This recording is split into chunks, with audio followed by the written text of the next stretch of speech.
She was fired in a hallway, in front of her son. He was 7 years old. He had headphones on and a coloring book on his lap. He was in a break room he wasn't supposed to be in because his after-school program had been canceled with no warning and every number she called went to voicemail. She had no choice, so she made one. And when her director found out, he didn't ask what happened. He didn't ask if she'd tried anything else. He just said, "This is a medical facility, not a daycare." And he said it loudly enough for the waiting room to hear. Rachel Bennett kept her eyes on her son the entire time.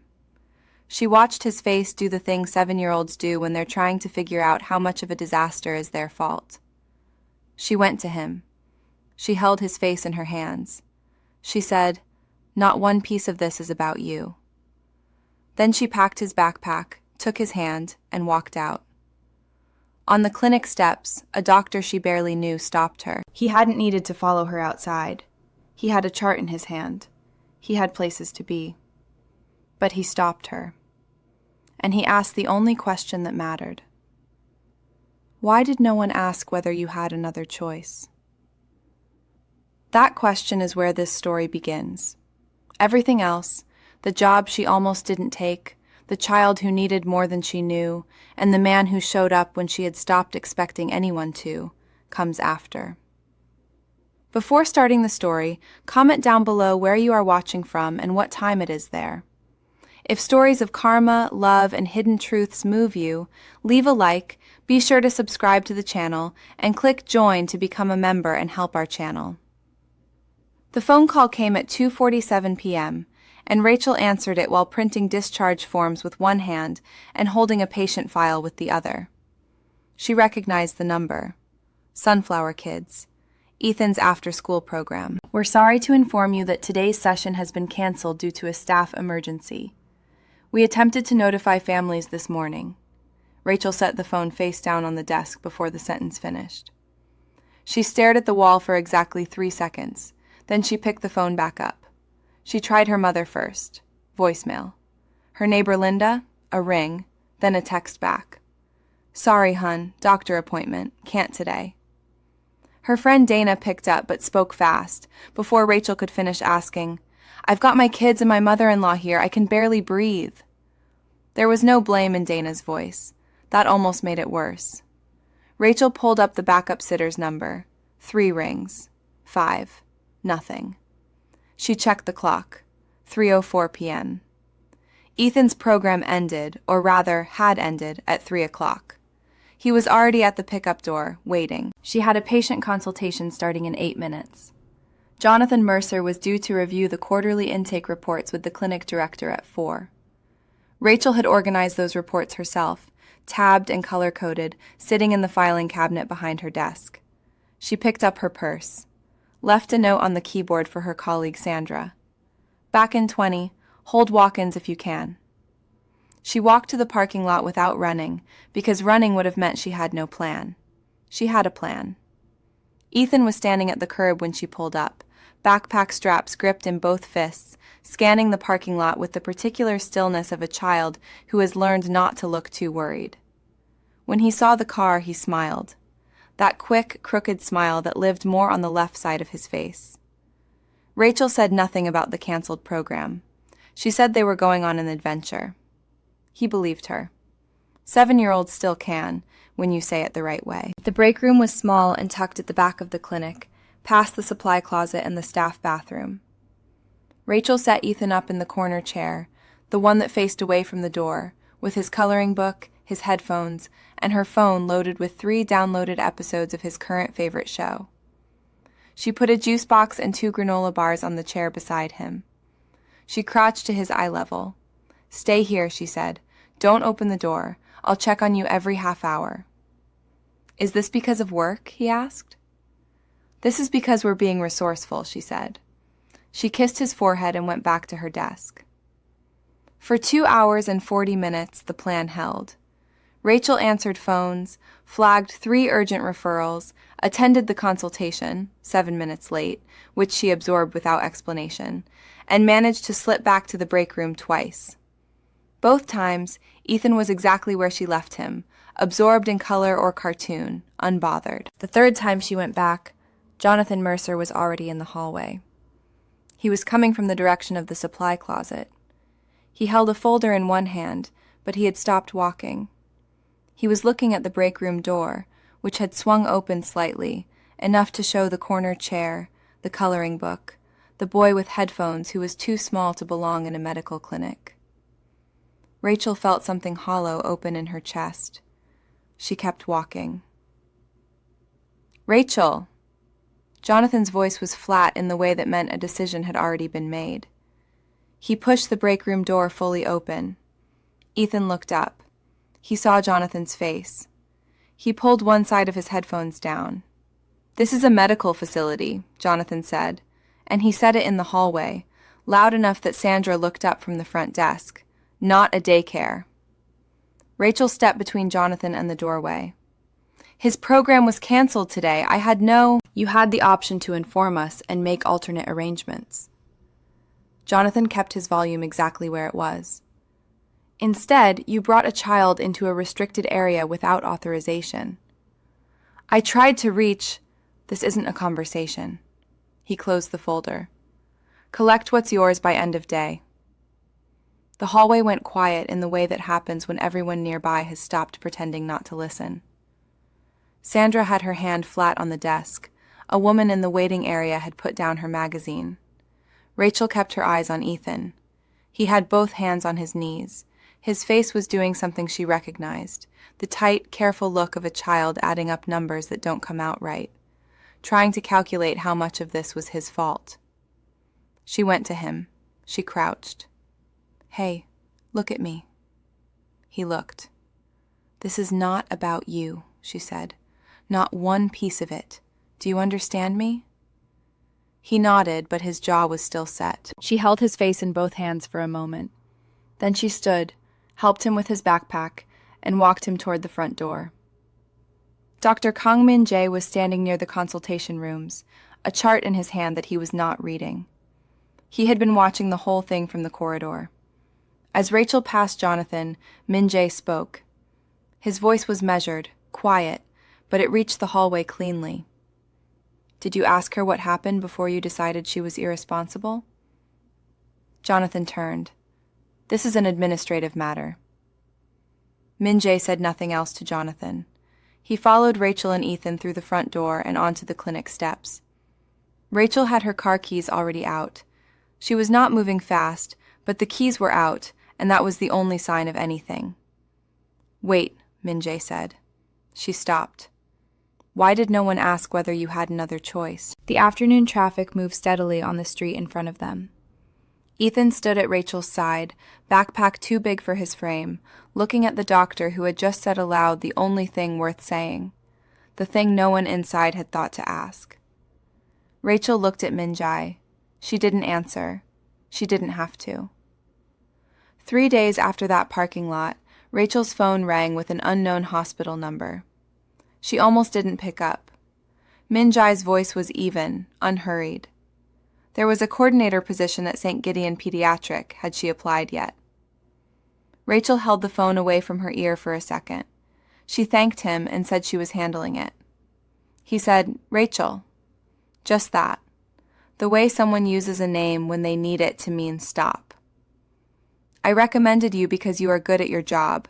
What happened to you does not change that." She accepted the interview. She would not accept the favor. Those were two different things. And she kept them separate in her mind the entire drive over. She got the position on her own. She knew that. She repeated it to herself the first morning she walked through the sliding glass doors of St. Gideon, badge clipped to her cardigan. The families here were different, braced for something terrible different. Rachel recognized the specific posture, shoulders pulled in, eyes checking every passing face for news. She learned to come to them first. She learned not to wait. Min Jae noticed. One afternoon, she found him outside a consultation room with a family whose child had been in surgery for 2 hours. He was explaining the procedural sequence: valve repair, bypass time, expected closure. Clinical, accurate. The mother was nodding and not retaining a word. Rachel waited until after. She told him plainly, Your manner reads as cold to them.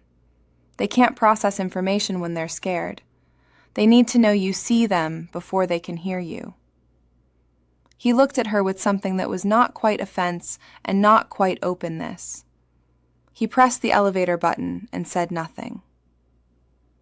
2 days later, she walked past that same family and saw Min-jae sitting, actually sitting, in a chair pulled close, asking the father where he was from. Not reviewing data, sitting. Rachel kept walking. Ethan came to the hospital on a Thursday half-day. Rachel set him up with a tablet that lasted 11 minutes before he appeared in the doorway where Min-jae happened to be reviewing intake charts. "Is it true your job is fixing hearts?" "Yes." "Like real ones, not the Valentine kind?" What followed lasted 40 minutes.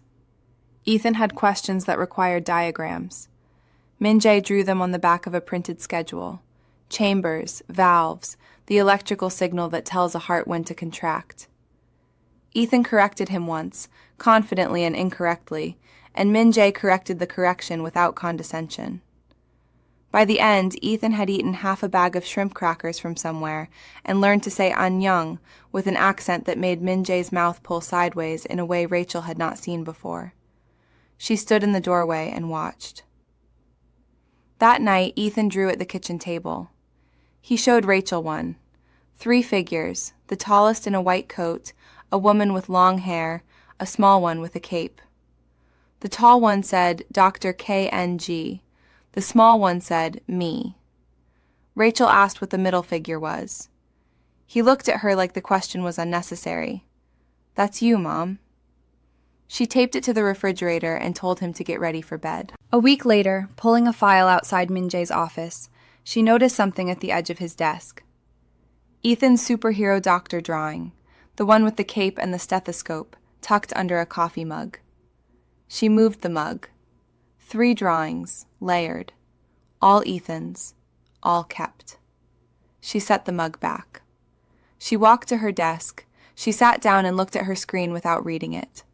This was the problem, not Min-jae. The problem was Ethan drawing 3 people and a man keeping every page of it.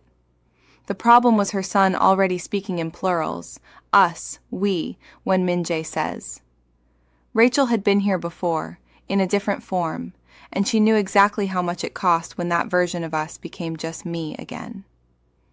She was still turning it over on a Tuesday afternoon when Min-jae knocked on her open door and asked if she had a moment. His voice was measured in a different key. He sat across from her with the posture of someone delivering something prepared. The Haesung Center in Seoul had formally extended an offer, full department leadership. He wanted her to know professionally, as a colleague, given the coordination they'd built. Rachel said, "That's a significant position. Congratulations." "The decision isn't finalized." "But it's serious." He said yes. She said, "Of course, it should be." It was exactly the kind of recognition he'd worked toward. She said it without a single crack, and she meant every word, which was the worst part. After he left, she turned toward the window. She gave herself 4 minutes. Then she opened her inbox and started replying with both hands, quickly, the way she did when she needed her mind to stop doing what it was doing. By the end of the week, Min-jae noticed the subtractions. She no longer appeared in the corridor when his consultations ran long. She stopped forwarding family feedback notes with her handwritten margins. She answered his questions fully, correctly, without the extra sentence that used to follow. He mirrored it. He wasn't sure if he meant to. He stopped stopping by her office. He stopped asking how Ethan's reading was going. They were very professional with each other. On Thursday, Ethan asked Rachel on the drive home why she seemed far away. She said she was just tired. She glanced in the rearview mirror, 7 years old, watching her with those hazel brown eyes that always knew more than they should. He looked out the window and said, "Is Dr. Kang going somewhere?" Rachel's hands stayed steady on the wheel. She didn't answer right away, and in the space between his question and her silence, something she had not allowed herself to name took up the entire car. The email arrived on a Tuesday afternoon, varied between a scheduling conflict and a supply requisition. Rachel almost missed it. The subject line read, Contract review, additional documentation required.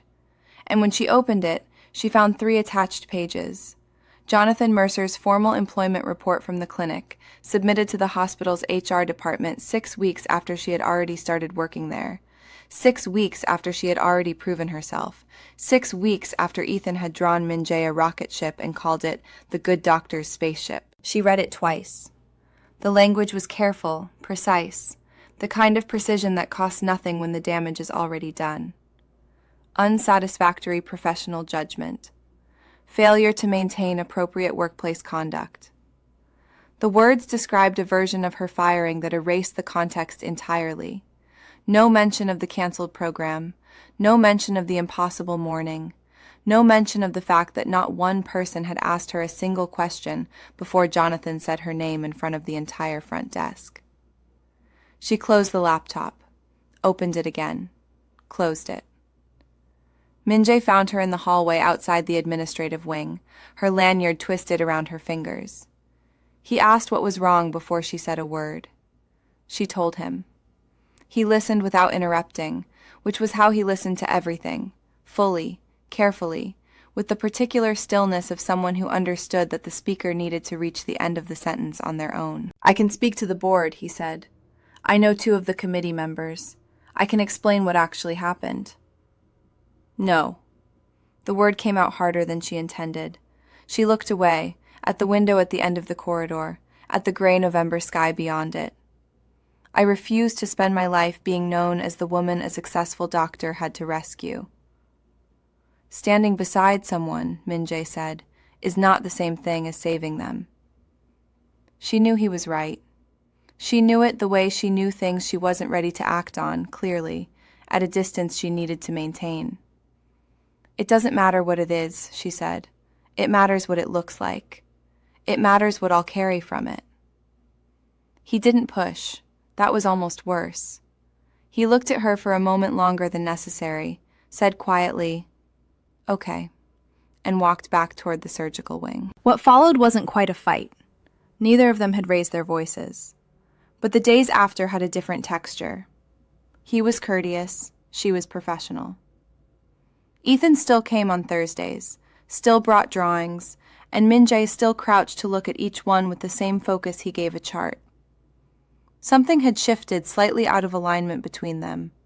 Neither reached to correct it. Rachel spent 4 evenings drafting a formal response to the HR inquiry. She pulled the sign-in logs from Ethan's after-school program. She gathered a time-stamped email confirming the cancellation notice had gone out at 7:42 a.m., less than 2 hours before her shift. She built a document that explained everything without apologizing for any of it. She sent it on a Thursday night and slept 3 hours. The acknowledgement came back Friday. Under review. That weekend was quiet in the way that pressurized things are quiet.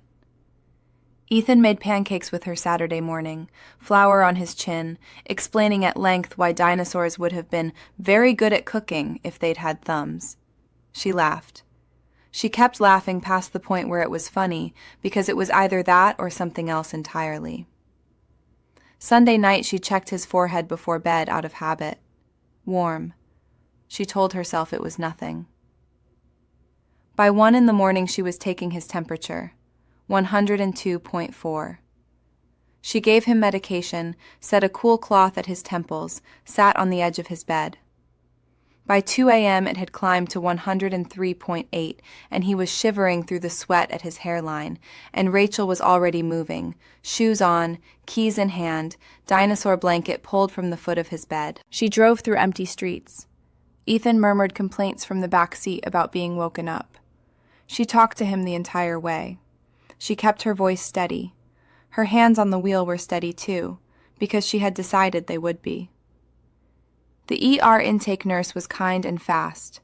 They moved Ethan into a bay within 12 minutes. A pediatric resident explained it clearly. Significant fever, viral in presentation, possibly strep, tests running, fluids going in, he was going to be fine. Treatable. Not the worst thing. The resident said all of it more than once, gently, watching Rachel's face. Rachel nodded, said thank you, asked the right questions and wrote down the answers. Then she walked out to the corridor. The hallway ran pale under fluorescent lights, that particular flat brightness hospitals hold at 3 a.m., and she stood against the wall with Ethan's blanket still folded over her arm because she had grabbed it without thinking when they took him back. A vending machine hummed at the far end. A nurse pushed a cart past without looking up.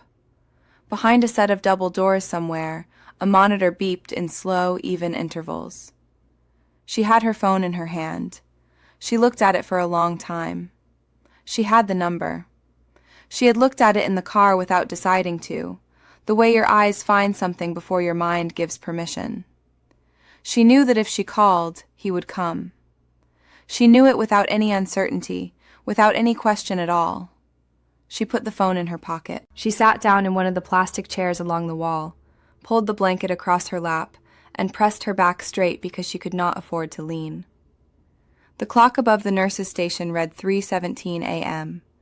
The corridor stretched empty in both directions. She had built her entire life around this, around being the person who did not need anyone to come. She had been so careful.